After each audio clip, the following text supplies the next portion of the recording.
पश्चिम बंगाल की राजनीति में आने वाला है सबसे बड़ा भूचाल। क्या टीएमसी के अंदर शुरू हो चुकी है ऐसी बगावत जो पार्टी की नींव तक हिला सकती है? और क्या एक पूर्व सांसद पर लगे गंभीर आरोप अब राष्ट्रीय सुरक्षा का मुद्दा बन चुके हैं? नमस्कार, आप देख रहे हैं न्यूज वॉच इंडिया और मैं हूं आपके साथ श्रेया राज। आज हम बात करेंगे उस चिट्ठी की जिसने बंगाल से लेकर दिल्ली तक सियासी गलियारों में हलचल मचा दी है। पश्चिम बंगाल की राजनीति इन दिनों बेहद उथल पुथल भरे दौर से गुजर रही है। टीएमसी की बागी सांसद काकोली घोष दस्तीदार ने एक ऐसा कदम उठाया है जिसने न केवल पार्टी नेतृत्व बल्कि राज्य और केंद्र सरकार का भी ध्यान अपनी ओर खींच लिया है।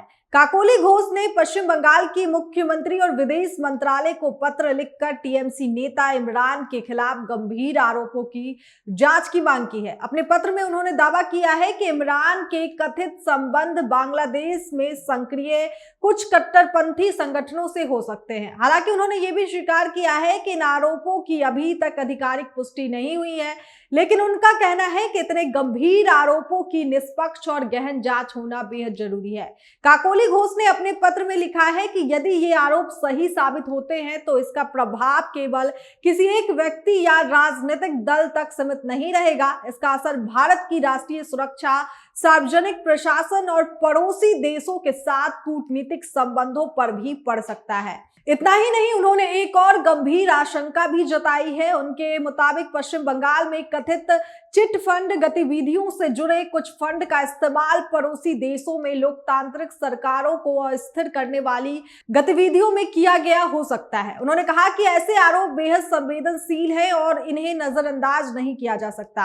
काकोली घोष का मानना है कि इन सभी मामलों की जांच पूरी तरह निष्पक्ष एजेंसियों द्वारा की जानी चाहिए ताकि सच्चाई सामने आ सके और जनता का भरोसा कायम रहे। इस पूरे विवाद में एक और महत्वपूर्ण तथ्य सामने आया है। काकोली घोष ने अपने पत्र में यह भी उल्लेख किया है कि इमरान को पश्चिम बंगाल की पिछली सरकार के दौरान टीएमसी के समर्थन से राज्यसभा के लिए नामित किया गया था। वे पहले सांसद भी रह चुके हैं। ऐसे में उनके खिलाफ लगाए गए आरोपों ने राजनीतिक बहस को और तेज कर दिया है। लेकिन मामला केवल आरोपों तक सीमित नहीं है। टीएमसी के भीतर चल रही राजनीतिक उठापटक अब खुलकर सामने आने लगी है। गुरुवार को काकोली घोष ने दावा किया है कि पार्टी के लगभग 20 सांसद उनके नेतृत्व वाले बागी गुट के साथ हैं। उन्होंने कहा कि ये संख्या आने वाले दिनों में और बढ़ सकती है क्योंकि कई अन्य सांसद भी उन्हें लगातार संपर्क में हैं और बातचीत कर रहे हैं।